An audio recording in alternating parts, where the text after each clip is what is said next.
label Tesfaye, aka The Weeknd, had a problem. There was this man that had taken a special interest in his career. Now, I know what you're thinking. How is that a problem? Well, this man's name was Drizzy Drake. See, Drake had a reputation of signing an artist, then turning them into his glorified writers. That's why they call his label the OVO Sweatshop. But you see, the Weeknd I'm talking about isn't the Weeknd you know today. This is the Weeknd, broke boy Weeknd from way back when. This is when he's just starting out. But here's the thing, as some of you may know, even when the Weeknd was just starting out, from his very first songs, he made a huge splash in the industry.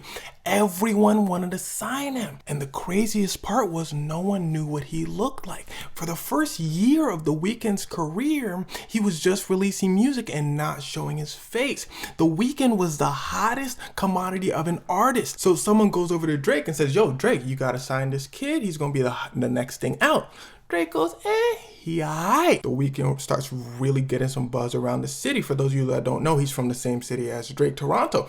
Drake starts saying, okay, he might be pretty good. He starts playing The Weeknd on his radio. He starts giving The Weeknd compliments here and there. And he eventually gets a meeting with The Weeknd. The Weeknd says, appreciate you, bro. But I don't really want to sign to you respectfully. Drake goes, that's not a problem. I'm not a sensitive guy.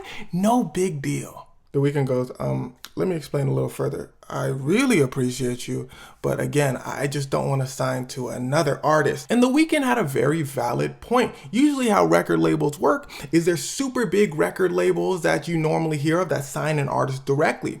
Then there's artist record labels where an artist kind of signs you, but they are still signed to their label. So you have to give your money to that artist, and then that artist gives their money to their label. Some of you may know Travis Scott's Cactus Jack Records. Some of you may know Drake's OVO. And there's a bunch of artists at this time that had record labels of their own. But there was a key factor to these labels.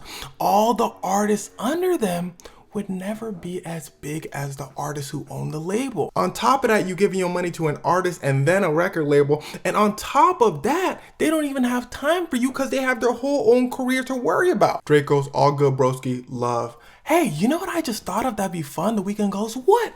Drake goes, if you came to a concert of mine and just hung out. The Weeknd goes, okay, that sounds like a good idea. Now, at this point, The Weeknd, his face is out and he's a huge sensation, like top upcoming artist at this point.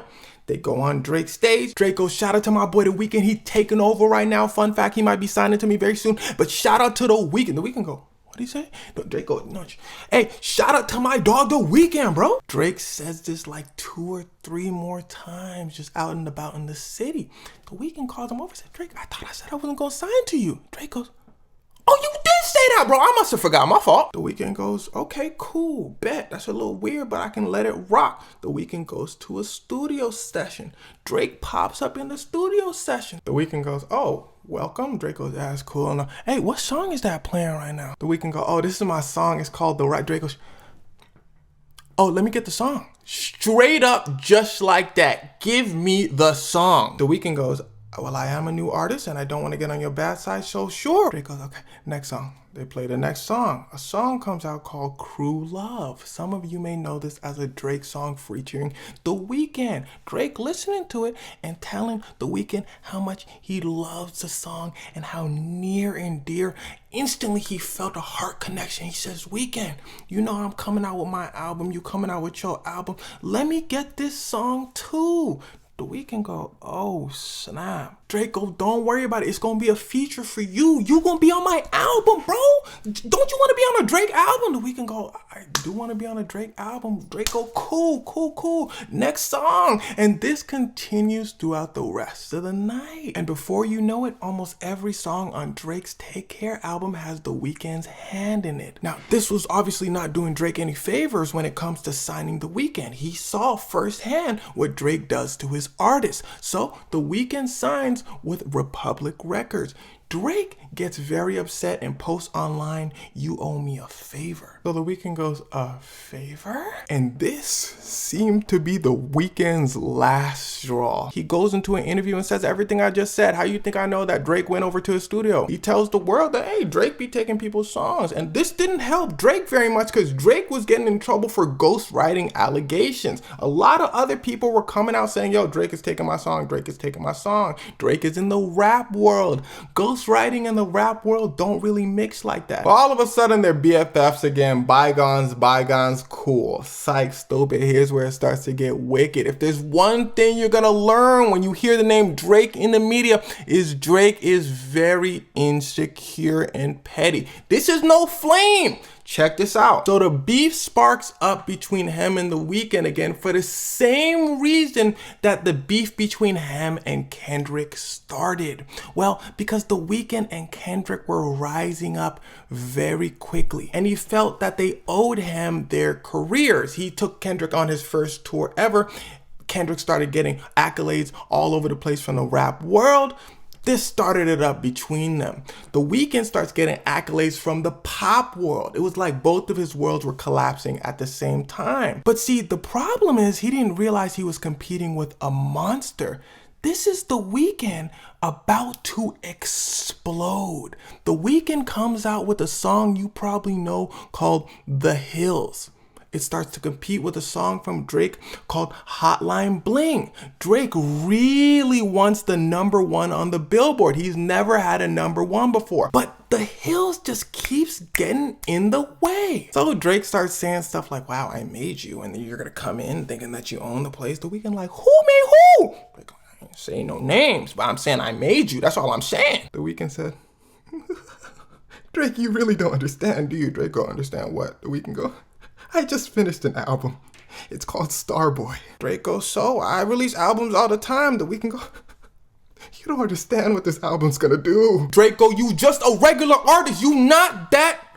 Starboy comes out, and it becomes one of the greatest selling albums of all time and propels The Weeknd into top 3 musicians. The Weeknd go, great, my career solidified. Drake go, you not that good. The Weeknd go, all right, remember when I told y'all Drake took some of my songs before? I forgot to tell y'all, he took half of my original album and put it on Take Care. He took like all of my songs. Everyone looks at Drake. Drake goes, damn, I didn't know he was snitching. You want to be friends again? The Weeknd goes, yeah, I'd love to be friends again. So they become friends again. Now, at this time, The Weeknd was, for those of you that likes to know stuff, Drake likes to squash beefs just as fast as he likes to start them. For no reason. He does that all the time. He tried to do it with Kendrick, but Kendrick said no every time. Anyway, moving on. So at this time, The Weeknd was dating a girl named Bella Hadid. Just his type. White, 18. Perfect. They start dating. They seem to really, really like each other. They're dating for a good while. They then break up. It wasn't working out. Then The Weeknd goes on to date Selena Gomez. Now, why I'm mentioning this is because Drake sees Bella Hadid one day at a club. He go, ain't that Bella? They said, bro, come on. You know she was just dating The Weeknd. He said, you know I'm grimy. You know what I gotta do. They said, but you just made up with The Weeknd, Drake? Oh, he was gone, bro. Him and Bella Hadid left the club together. They was all over the tabloids, all that. The Weeknd clearly hears about this, and he heats up. But Drake takes it a step further. He starts throwing birthday parties for her and all that. Now, The Weeknd then breaks up with Selena Gomez, then gets back together with Bella Hadid. Drake starts saying in songs like, wow, you back together with her? The Weeknd go, what you mean by that? Drake go, I don't know. I mean, I know her pretty well. That's all I'm saying. The Weeknd starts throwing his disses. Then they become friends again. The same cycle. They'll sneak diss. Drake will call him up, be like, yo, why are we fighting, man? And then they'll shake hands. No big deal. But this last time,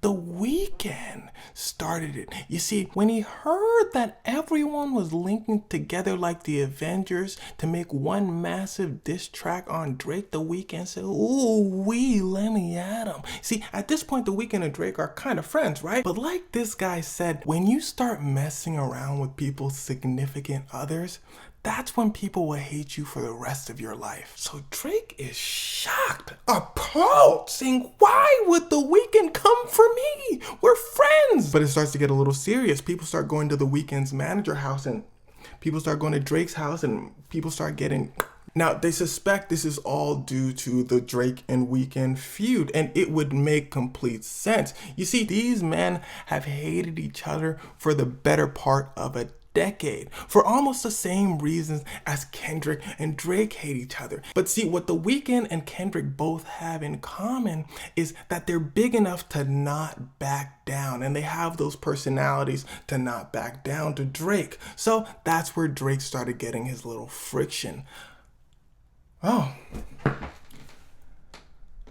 Well, I think that's all that has to be said. I wanted to stop for a second at the end of this video and say thank y'all so much for continuing to watch the videos. Thank y'all so much for the kind comments that you guys always leave.